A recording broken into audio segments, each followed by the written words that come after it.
The inquiries held that the children did suffer satanic, physical, mental and sexual abuse at the hands of the people that were supposed to care for them.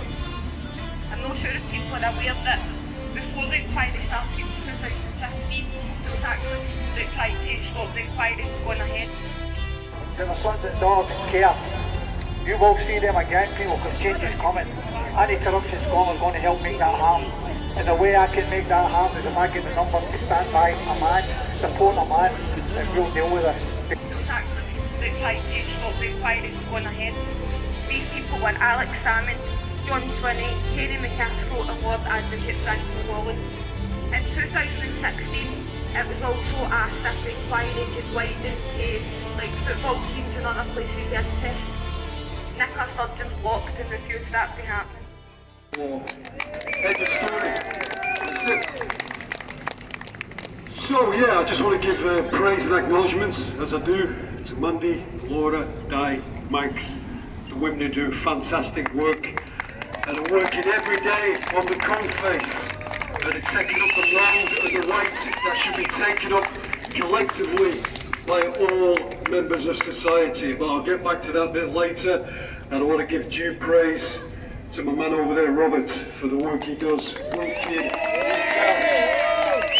100% integrity, okay. Now, Mandy mentioned about 27,000 children disappearing in Scotland over 3 years. That was from a Freedom of Information request, so it's not from tinfoilhat.com. The real stats, real data, 27,000 kids equals roughly 25 children a day. Now those two major revelations for me in 2020, what a glorious year that was. Firstly, how cowardly and compliant the vast majority of our fellow men and women actually are. And secondly, thanks to my man John, sat over there on the bench, that's something like 8 million people, 8 million children disappeared across the globe, trafficked, abducted, abused and murdered. Fact, basically, again, data, not conjecture, not rumour, not fanciful. So that is an indication of the reality of the kind of world that we live in. So when Mandy talks about satanic ritual abuse, again, this is just the reality of the society and the community that we have long been, and that we've allowed to develop over time, because we've not stood up to be counted when it mattered. So all the institutions that are supposedly have been protecting our children have actually been facilitating and hiding this abuse, and obviously are complicit and are indirectly guilty and sometimes directly guilty of that abuse. So 8 million children globally. Human trafficking and child trafficking is now the most lucrative and the biggest criminal activity on the planet. It has superseded the drug trade. Scotland, 9,000 children a year out of those 8 million.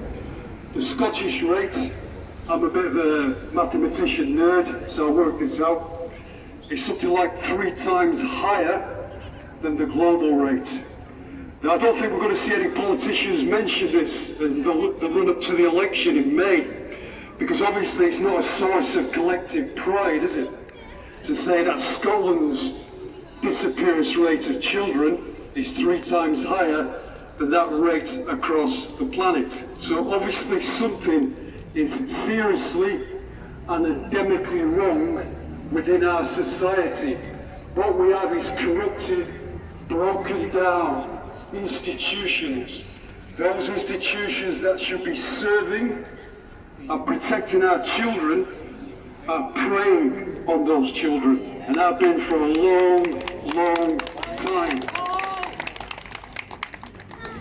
Now on a personal level, I don't like to bore people with personal anecdotes, but I'm prepared to make a bit of an exception today, you know. I lived in Australia for a long time, and for 10 of those years I actually lived with Australian Aboriginal people. fantastic society. For me, it's like a remnants of a golden age society. The West has a lot that it could learn from those people about many, many things. Now, basically, one of their central platforms of their communities and their society is that all adults are responsible for all children. Simple as that.